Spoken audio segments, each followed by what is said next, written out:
Hi, hola, bonjour, and Salaam. Welcome to Blueprint Bazaar. In part 5 of our plastic shredder machine assembly series, we're making in-context edits to the hopper directly within the SolidWorks assembly.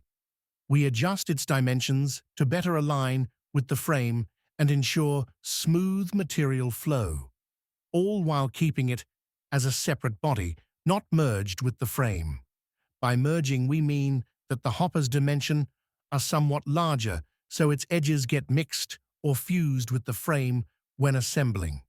This helps maintain modularity and simplifies future updates. Stay tuned for part 6 as we refine every part of the shredder step by step for a clean, functional design.